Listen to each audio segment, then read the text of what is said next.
അവിടെ ഇടേണ്ട കമന്റ് എന്ന് വെച്ച് കഴിഞ്ഞാൽ എൻ്റെ പേര് ഇങ്ങനെയാണ്. നിങ്ങൾ ഓരോരുത്തരും കേട്ടിട്ട് ഓക്കെ സാർ, ചെയ്യാം സാർ, അനുസരിക്കാം സാർ, നല്ല പെരുമാറാം സാർ. എല്ലാവർക്കും നമസ്കാരം. നമ്മുടെ ഒലിവ ഡിസൈനില്ല നമ്മളെ സിബി അണ്ണൻ വേറെ ലെവലാണ് കേട്ടോ. സിബി അണ്ണനെ കുറിച്ച് ഞാൻ കുറെ കഥകളൊക്കെ അങ്ങ് അറിഞ്ഞിരിക്കുക. 2010 മുതലുള്ള കഥകൾ ഞാൻ അറിഞ്ഞായിരിക്കും. അപ്പോൾ സിബി അണ്ണ ഈ വീഡിയോ കാണുകയാണെങ്കിൽ സിബി അണ്ണന് മനസ്സിലാവും ഞാൻ അറിഞ്ഞ കഥ എന്താണെന്ന്. 2010 ഇൻവെർട്ടർ സാധനമൊക്കെ ഉണ്ടായിരുന്ന കഥ. അതിലോട്ട് ഞാൻ വരുന്നില്ല. വരാത്ത വേറൊന്നും കൊണ്ടല്ല, ഞാൻ എൻ്റെ അടുത്ത് വിളിച്ച് സംസാരിച്ച് അതിനെക്കുറിച്ച് ഞാൻ അറിഞ്ഞു. എൻ്റെ വോയിസും ഉണ്ട്. അപ്പോൾ പക്ഷേ അവർക്ക് താല്പര്യമില്ല, അതുകൊണ്ടാണ്. അല്ലെങ്കിൽ അവൻ്റെ ആ കഥ ഞാൻ എടുത്തങ്ങ് തൊലച്ച് വിട്ടാന്. ഓക്കെ. അപ്പോൾ സിബി അണ്ണൻ 2010 തുടങ്ങിയതാണ് ഈ പെമ്പിള്ളാരുടെ അടുത്ത് മോശമായി പെരുമാറുന്ന ഒരു സ്വഭാവം. അത് ഇന്നലെ അല്ല, 2010 മുതൽ. പിന്നെ വേറെയും ഒരു ലേഡി എൻ്റെ അടുത്ത് സംസാരിച്ചിട്ടുണ്ടായിരുന്നു. ഇവൻ അവിടെ ഈ പെമ്പിള്ളാരവിടെ കുനിയുമ്പം നോക്കുന്നു, നൂരുമ്പം നോക്കുന്നു, ലവൻ അങ്ങോട്ട് തിരിഞ്ഞാ നോക്കുന്നു, ഇങ്ങോട്ട് തിരിഞ്ഞാ നോക്കുന്നു. ലവൻ ആരുടെ മന്മഥനാ? ആരെന്നാണ് വിചാരം ഈ നമ്മുടെ സിബി അണ്ണന്റെ? സിബി അണ്ണ ഇത് ഒരു നടക്ക് പോകത്തില്ല കേട്ടാ. 1ഉം 2ഉം അല്ല നിങ്ങളെ പറ്റി പെമ്പിള്ളാര് കേസും പറഞ്ഞുകൊണ്ട് വരുന്നത്. സിബി അണ്ണ ശരിയല്ല. സിബി അണ്ണ ഇത് എൻ്റെ കയ്യിലാണെങ്കിൽ ഈ പറഞ്ഞ റെക്കോർഡും കാര്യങ്ങളും ഉണ്ട്. പിന്നെ അവര് വോയിസൊക്കെ അയച്ചതുണ്ട്. പക്ഷെ വിടാൻ താല്പര്യമില്ല ഇപ്പൊ നിലവിൽ. അത് അവർക്ക് ഇൻട്രസ്റ്റ് ഇല്ലാത്തതുകൊണ്ടാണ്. അല്ലെങ്കിൽ ഇതിനു മുമ്പ് എടുത്ത് അലക്കി തന്നെ. സിബി അണ്ണ ഇങ്ങനെയാണെങ്കിൽ ഒരു നടക്ക് പോകത്തില്ല, അത് വേറെ സത്യം. അപ്പോ സിബി അണ്ണനിലോട്ട് വരാം. അതിനു മുമ്പേ നമ്മുടെ ചേച്ചിയില്ലേ, ചേച്ചി അന്ന് മറ്റേ ഒരാളെ അടിച്ച കേസിൽ, ഹോട്ടലിട്ട് എന്തോ അടിച്ച കേസിൽ ചേച്ചി എല്ലാവർക്കും മോട്ടിവേഷൻ കൊടുത്തിട്ട് കയറി കമന്റ് ഇടാൻ എന്ന് പറയുന്ന ഒരു സാധനമുണ്ട്, വോയിസ്. ആ സാധനം ഞാൻ ഒന്ന് കൊടുക്കാം. അവിടെ ഇടേണ്ട കമന്റ് എന്ന് വെച്ച് കഴിഞ്ഞാൽ എൻ്റെ പേര് ഇങ്ങനെയാണ്. നിങ്ങൾ ഓരോരുത്തരും വീഡിയോ കോണ്ടാക്ട് ചെയ്യുമ്പോൾ ഞങ്ങളെയാണ് കിട്ടുന്നത്. ഇത്ര വർഷമായി ഞാൻ ജോലി ചെയ്യുന്നു, ഇന്ന കാര്യങ്ങളുണ്ട്. ഇതുപോലെ ഒത്തിരിയും പെൺകൊച്ചുങ്ങൾ വരുമ്പം പല രീതിയിലുള്ള പ്രശ്നങ്ങളുണ്ട്. അപ്പം നമുക്ക് പറ്റാത്തവരാണ് ഞങ്ങൾ ഒഴിവാക്കും. അപ്പം ഞങ്ങൾ ഇവിടെ കൊണ്ടാണ് മുന്നോട്ട് പോകുന്നത്. സാറിനും മാമിനും ഏത് സമയത്ത് നിർത്താം, പക്ഷേ ഞങ്ങൾക്ക് വേണ്ടിയിട്ടാണ് ഇത്രയും റിസ്ക് എടുക്കുന്നതെന്ന് പറഞ്ഞ് വളരെ ക്ലിയർ ആയിട്ട് നിങ്ങളൊരു ടൈപ്പ് ചെയ്ത് തന്നെ എല്ലാവരും നിങ്ങളുടെ അനുഭവങ്ങൾ, ആരെയും ഫോഴ്സ് ചെയ്തില്ല, നിങ്ങൾക്കുണ്ടായ അനുഭവങ്ങൾ, നിങ്ങളുടെ സാലറികൾ, നിങ്ങൾക്ക് എന്തെങ്കിലും സംശയം ഉണ്ടെങ്കിൽ നിങ്ങൾ ഞങ്ങളെ കോണ്ടാക്ട് ചെയ്യുക, ഞങ്ങളുടെ ചെക്ക് നിങ്ങൾക്ക് അയച്ചു തരാം എന്ന് പറഞ്ഞൊരു മനുഷ്യർക്ക് ജെന്യുവിനാവുന്നുള്ള രീതിയിൽ നിങ്ങൾ അവിടെ ഇടണം. എങ്ങനെ ഇടണം?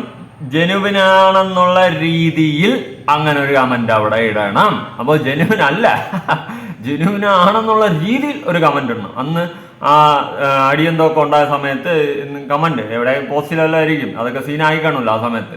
അപ്പോൾ പോസ്റ്റുകളിൽ ഇങ്ങനെ ജെനുവിനാണെന്നുള്ള രീതിയിൽ നിങ്ങൾക്ക് ഇത്ര സാലറി, അത് നിങ്ങൾക്ക് കാണണം, ഇങ്ങനെ കാണണം, അങ്ങനെ കാണണം എന്ന് പറഞ്ഞ് ഇങ്ങോട്ട് സ്റ്റാഫുകളെടുത്ത് പറയുന്ന സാധനമാണ് ഈ സാധനം. ഇങ്ങനെ എല്ലാവരും കമന്റ് ഇടണം. മനസ്സിലായ? കൊള്ളാം ചേച്ചി, കൊള്ളാം, സൂപ്പർ. അടുത്ത് നമ്മുടെ അണ്ണൻ. നമുക്ക് ഫോക്കസ് ഓൺ അണ്ണൻ. അണ്ണൻ ഞാൻ ഒരു കാര്യം ആലോചിക്കട്ടെ അണ്ണ, എൻ്റെ പൊണ്ണണ്ണ, നിങ്ങൾ ഇത്രയും പ്രശ്നങ്ങൾ നടന്നിട്ട് ഇത്രയും കൂടുതൽ വോയിസ് പുറത്തായത് നിങ്ങളതാണ്. നമ്മളെ സിബി അണ്ണൻ്റെ ഇത്രയും വോയിസ് പുറത്തായിട്ട് അണ്ണൻ ഇതുവരെ ഒരു പ്രതികരണമായിട്ട് പുറത്തു വന്നിട്ടില്ലല്ലോ. എന്ത് പറ്റി? എവിടെ ഒളിച്ചിരിക്കണ? എന്താ? അണ്ണൻ്റെ പ്രതികരണത്തിനാണ് ഞാൻ വെയിറ്റിംഗ്. സത്യം, സീരിയസ്ലി. അണ്ണ ഇതിനൊന്നും ഒരു പ്രതികരണമില്ല, ഒരു അനക്കവും ഇല്ല. അണ്ണൻ മറ്റേ ടിക്ടോക്കും ചെയ്ത് കുറെ ഡാൻസും പാട്ടും ഒക്കെ ആയിട്ട് കളിച്ച് ഇരിച്ച് ഇങ്ങനെ നടക്കാണ്. Full entertainment. അയ്യോ അണ്ണ ആ ലെവലിൽ അങ്ങനെ അണ്ണൻ പോവുകയാണ്. അണ്ണൻ വേറെ ലെവലിൽ കളിച്ച് ചിരിച്ച് എല്ലാവരും എന്റർടൈൻമെന്റ് മൂഡിൽ പോവുകയാണ്. അണ്ണ എവിടെ? അണ്ണന്റെ പ്രതികരണമാണ് എനിക്ക് കാണേണ്ടത്. അണ്ണൻ പ്രതികരിക്കണം. അണ്ണൻ ഇങ്ങനെ ഇരിക്കരുത്. കാരണം അണ്ണനെ പറ്റിയിട്ട് പെമ്പിള്ളാരൊക്കെ ഇല്ലാത്ത കാര്യം പറയുന്ന പോലെയല്ലേ അണ്ണൻ ഇരിക്കണം, ഒളിച്ചിരിക്കുന്നത്. അണ്ണനെ പറ്റിയിട്ട് ഇല്ലാത്ത അലിഗേഷൻ അല്ലെങ്കിൽ അണ്ണായി മുന്നോട്ട് വരണ്ടേ? അണ്ണ എവിടെ? അണ്ണായി ഒളിച്ചിരിക്കാറുണ്ട്, മുന്നോട്ട് വാ. പെമ്പിള്ളാരുടെ അടുത്തൊക്കെ മോശമായിട്ട് പെരുമാറിയെന്നൊക്കെ പറഞ്ഞ് എന്നെ പറ്റിയൊക്കെ വന്ന് ചുമ്മാ ഒരു ഇല്ലാത്ത ഉള്ള കാര്യമാണെങ്കിൽ ഞാൻ അക്സെപ്റ്റ് ചെയ്യും. ഇല്ലാത്ത കാര്യമാണ് ഒരു പെണ്ണൊക്കെ വന്ന് മുന്നോട്ട് വന്ന് പറയുക, അല്ലെങ്കിൽ എന്നെ കുറിച്ച് ഒരു പെണ്ണ് ഞാൻ അങ്ങനെ ചെയ്ത് ഇങ്ങനെ ചെയ്തെന്ന് പറഞ്ഞ് വോയിസ് ഒക്കെ കൊണ്ട് പുറത്തു വിട്ട് കഴിഞ്ഞാൽ ഞാൻ അടുത്ത സ്പോട്ടിൽ പ്രതികരിക്കും. ഇല്ലാത്ത കാര്യമാണെങ്കിൽ. അണ്ണ എവിടെ? അണ്ണനെ കാണാൻ പോലും ഇല്ലല്ലോ. പിന്നെ വേറൊരു കേസ്, അണ്ണൻ വൺ സീനൊക്കെ ആക്കുകയാണെങ്കിൽ പെമ്പിള്ളേരൊക്കെ മുന്നോട്ട് വരാന്നുള്ള രീതിയിലാണ് നിൽക്കുന്നത്. അതും കൂടി അണ്ണ ഒന്ന് ഓർക്കുക. ഓർത്ത് നോക്കിയും കണ്ടുമൊക്കെ നിന്ന് കഴിഞ്ഞാൽ അണ്ണനും കൊള്ളാം. കാരണം അത്രയ്ക്ക് ആൾക്കാർക്ക് കുരു പൊട്ടി നിൽക്കുകയാണ് അണ്ണൻ്റെ പൊറുതിമുട്ട്. അണ്ണൻ അവിടെ സ്റ്റാഫുകളെടുത്ത് പെരുമാറിയ രീതികളും അണ്ണൻ്റെ നോട്ടവും അണ്ണൻ്റെ ഇരിപ്പോശവും എല്ലാ നാട്ടുകാരും എക്സ്പോസ് ആക്കിക്കൊണ്ടിരിക്കുകയാണ്. പിന്നെ കുറേ പേർക്കൊക്കെ പേടിയാണ്, പ്രതികരണമായിട്ട് മുന്നോട്ട് വരാൻ ഇതില്ല. പിന്നെ നമ്മളെ വീഡിയോകളൊക്കെ കണ്ടിട്ട് അവർക്ക് അവരുടെ അഭിപ്രായങ്ങളൊന്ന് പറഞ്ഞിട്ടുണ്ട്, അവർക്ക് ഉണ്ടായ സംഭവങ്ങളൊന്ന് പറഞ്ഞിട്ടുണ്ട്. എൻ്റെ അണ്ണ ഇതായിരുന്ന 3 മണിക്കൂർ ജോലിയും ബാക്കി എന്റർടൈൻമെന്റ്. അണ്ണന്റെ എന്റർടൈൻമെന്റ് എന്തായിരുന്നു എനിക്കിപ്പോൾ ഏതാണ്ടെങ്കിൽ കത്തി. 3 മണിക്കൂർ ജോലിയും ബാക്കി എന്റർടൈൻമെന്റ്. അപ്പോ അടുത്ത അണ്ണന് വേറൊരു അഡിക്ഷൻ ഉണ്ട്. സാർ ഓക്കെ സാർ, മറ്റേ റോളക്സ്, നമ്മുടെ വിക്രം റോളക്സ്, ആ റോളക്സിന്റെ ഒരു പ്രതിനിധിയാണ് നമ്മുടെ അടുത്ത അണ്ണൻ. അണ്ണൻ തൊട്ടാ പിടിച്ച ഫൈനാണ് അണ്ണൻ. അതാണ് അണ്ണന്റെ ഹൈലൈറ്റ്. നമുക്ക് നോക്കാം. ഈ വോയിസ് കേട്ടിട്ട് ഓക്കെ സാർ, ചെയ്യാം സാർ, അനുസരിക്കാം സാർ, നല്ല രീതിയിൽ പെരുമാറാം സാർ, ആന സാർ, ചേന സാർ, മാങ്ങാത്തൊലി സാർ, ഇതൊന്നും പറയാതെ സാർ ഇത് ഞാൻ ചെയ്തിരിക്കും, ഇത് ഞാൻ നല്ല രീതിയിൽ ചെയ്യാം, ഞാൻ 4 പിള്ളേരെ നിർത്താം, ഇന്ന് മുതൽ ഞാൻ സ്ട്രോങ് ആയിട്ട് പ്രവർത്തിക്കാം എന്ന് ഉറപ്പുള്ളവർ മാത്രം ഒരു വോയിസ് മെസ്സേജ് തരിക. അല്ല ഓക്കെ സാർ മേൽ പറഞ്ഞതുപോലെ എന്തെങ്കിലും തരികയാണെങ്കിൽ അവർക്ക് ഞാൻ 1000 രൂപ ഫൈൻ ഇടും. ഒരു മാറ്റവുമില്ല. അതായത് നമ്മളെ വിഡ്ഢിയാക്കരുത്, നമ്മൾ വിഡ്ഢിയാവാനിരിക്കുകയല്ല. അപ്പോൾ ഇതിൽ അർത്ഥവത്തായിട്ട് ഒരു വോയിസ് നിങ്ങൾക്ക് തരാൻ പറ്റുമെങ്കിൽ ഹൃദയത്തിൽ തൊട്ട് നിങ്ങൾക്കത് മനസ്സിലായിട്ടുണ്ടെങ്കിൽ ആ മനസ്സിലായ രീതിയിൽ ഞാനത് പ്രവർത്തിക്കാം, 100% ഞാനത് സാധിക്കും, ഞാൻ ചെയ്യും എന്ന് ഉറപ്പുള്ളവർ മാത്രം ദൃഢനിശ്ചയത്തോടെ എനിക്ക് അതിന് വോയിസ് ആയിട്ട് റിപ്ലൈ തരിക. അല്ലാത്തവർ ഒരു റിപ്ലൈയും വേണ്ട. Okay sir. അപ്പോൾ അണ്ണൻ പറഞ്ഞു വരുന്നത് എന്തോ സംഭവം, വലിയ സംഭവമായിട്ട് അണ്ണൻ പറയാണ്. ഓക്കെ സാർ, എസ് സാർ എന്ന് ദൃഢനിശ്ചയത്തോടെ റിപ്ലൈ കൊടുത്തില്ലെങ്കിൽ അണ്ണൻ 1000 രൂപ ഫൈൻ അടിക്കുന്നു.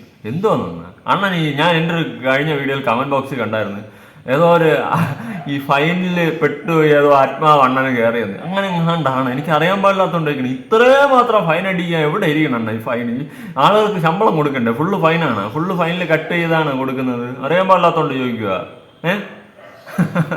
പിന്നെ വേറൊരു കേസ്, അണ്ണൻ അവിടെ ഈ പറയുന്ന പോലെ CCTV ഒക്കെ ഒന്ന് വയ്ക്കണം കേട്ടോ, ഇനിയെങ്കിലും. പിന്നെ വേറൊരു കേസ്, ഇത്രയും ദിവസം CCTV ഇല്ലാതെ അവിടെ എന്താണ് നടന്നതെന്ന് ഏതാണ്ടൊക്കെ പുറത്തു വന്നുകൊണ്ടിരിക്കുകയാണ്. അതുകൊണ്ട് അണ്ണൻ പക്ഷെ എല്ലാം ചേച്ചി മാത്രമാണ് എല്ലാ ചാനലുകൾക്കും എല്ലാ റിപ്ലൈയും കൊടുത്ത് നടക്കുന്നത്. അണ്ണന്റെ ഒന്നും കാണാനില്ല. ഞാൻ അണ്ണനുമായിട്ടുള്ള ഒരു കോൺവെർസേഷനിലാണ് ഞാൻ വെയിറ്റിംഗ്. കാരണം അണ്ണന്റെ റിപ്ലൈ എനിക്ക് കാണണം. നമ്മുടെ സിബി അണ്ണന്റെ അണ്ണൻ വേറെ ലെവലാണ്. റിപ്ലൈ എനിക്ക് കാണണമെന്ന് നല്ല നല്ല ആഗ്രഹമുണ്ട്.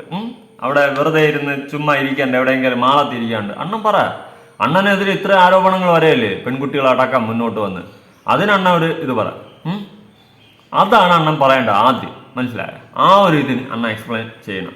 കാരണം 1ഉം 2ഉം അല്ല അണ്ണനെതിരെ പെൺപിള്ളേർ ആരോപണമായിട്ട് വരുന്നത്. പിന്നെ ഈ വരുന്നവരാരും എല്ലാവരും ഫേക്ക് ആണെന്നൊന്നും ഞാൻ ഒരിക്കലും പറയില്ല. കാരണം ഒറിജിനൽ അക്കൗണ്ടിൽ നിന്ന് അവര് നമ്മളെ കോണ്ടാക്ട് ചെയ്ത് വിളിച്ച് സംസാരിച്ച് അവർക്ക് ഉണ്ടായിട്ടുള്ള അത്രയും മോശം അനുഭവമാണ്. ഒരു സ്ഥാപനത്തിൽ നിന്നും എന്താണ് ഉണ്ടാവാൻ പാടില്ലാത്ത അതിന്റെ എക്സ്ട്രീം ലെവലിൽ അവർ അനുഭവിച്ച് അവിടെ നിന്നിട്ടുണ്ട്, മനസ്സിലായ? പിന്നെ ഈ പറയുന്ന പോലെ ചിലവർക്ക് ശമ്പളം കിട്ടിയിട്ടുണ്ട്, ഇല്ലെന്നൊന്നും പറയുന്നില്ല. അതും അവർ പറയുന്നുണ്ട്. എനിക്ക് നല്ല സാലറി ഒക്കെ കിട്ടിയിട്ടുണ്ട്, ഞാൻ വർക്ക് ചെയ്തിട്ടുണ്ട്, നല്ല സാലറി കിട്ടിയിട്ടുണ്ട്. ചിലവർക്ക് ആണെങ്കിൽ ഒന്നും കിട്ടിയിട്ടുമില്ല. ഓരോരുത്തർക്ക് ഓരോ രീതി. അത് ഈ ചിലവർക്കുണ്ടല്ലോ അങ്ങ് 1.5 ഫൈൻ അടിച്ചങ്ങ് വെച്ചു കൊടുക്കും, നിരത്തി ഫൈന്, രായ്ക്ക് രാമായണം മൊത്തം ഫൈന്. അങ്ങനെ വരുമ്പോൾ അവർക്കൊന്നും കിട്ടത്തില്ല, മനസ്സിലായ? അപ്പൊ അണ്ണൻ മുന്നോട്ട് വരണം. അണ്ണനെതിരെ ഒരുപാട് പെൺപിള്ളേര് മുന്നോട്ട് വരുന്നുണ്ട്. അണ്ണൻ ഇങ്ങനെ ചെയ്ത് അങ്ങനെ ചെയ്ത് അണ്ണൻ അവിടെ നിൽക്കുന്നത് നോക്കുന്നത് ഒന്നും ശരിയില്ല. അണ്ണനെ കുറിച്ച് ഞാൻ കുറേ ഒന്നും എനിക്ക് പൊളിച്ച് പറയാൻ പറ്റത്തില്ല. അമ്മാതിരി കാര്യങ്ങളൊക്കെ ഞാൻ കേട്ടായിരുന്നു, അണ്ണന്റെ ഇരിപ്പോശം നിപ്പോശം. അപ്പൊ അണ്ണൻ ഈ പറയുന്നതിനൊക്കെ ഒന്ന് ഒരു റിപ്ലൈ കൊടുത്തിട്ട് കൊള്ളാം. എപ്പോഴും ചേച്ചിയെ മാത്രം ഇറക്കി ഫ്രണ്ട് നിർത്തി അവരുള്ള വരുന്ന ചാനലുകൾക്കും അവരുടെ ചാനലും എല്ലാം വീഡിയോ ഇന്റർവ്യൂ ആയിട്ടൊക്കെ ഓടുന്നു കിടന്നു. അണ്ണൻ ഇറങ്ങി അണ്ണൻ്റെ അടുത്ത് കുറച്ച് ചോദ്യങ്ങൾ ചോദിക്കണ്ടേ? ചേച്ചിയുടെ അടുത്ത് ചോദിച്ച ചോദ്യങ്ങളോ അല്ലല്ലോ. ചേച്ചി ഉരുണ്ട് വേറെ എന്തൊക്കെയാ പറഞ്ഞുകൊണ്ട് പോകുന്നു. വേറെ ചോദിക്കുന്ന ഒന്ന് പറയുന്ന വേറെ ഒന്ന്. പിന്നെ കണക്ട് ചെയ്ത് നോക്കുമ്പോൾ അതും ഇതും ഒരു ബന്ധമില്ല. ഇതാണ് ചേച്ചിയുടെ റിപ്ലൈ. ഇനി അണ്ണ ഇറങ്ങി. അണ്ണൻ കുറേ ദിവസം ആയല്ലോ കയറി ഒളിച്ചിരിക്കാൻ തുടങ്ങിയിട്ട്. അണ്ണൻ്റെ റിപ്ലൈകളൊന്ന് കാണാൻ ഭയങ്കര ആഗ്രഹം. ചേച്ചിയാണെങ്കിൽ ഫുഡിന്റെ കേസ് പറഞ്ഞ് ഫുഡ് ഫ്രീ ഫുഡ് അത് ഇതാണെന്ന് പറഞ്ഞ് അങ്ങനത്തെ ഒരു കേസ്. ആദ്യം അവിടെ ഫ്രീ ഫുഡ് ആയിരുന്നെന്നാണ് ഞാൻ അറിഞ്ഞത് ആദ്യം. പിന്നെ സ്വന്തമായിട്ട് ചട്ടിയും കലമൊക്കെ കൊണ്ടുവന്ന് കഞ്ഞിയും കറിയും വെക്കേണ്ട അവസ്ഥ.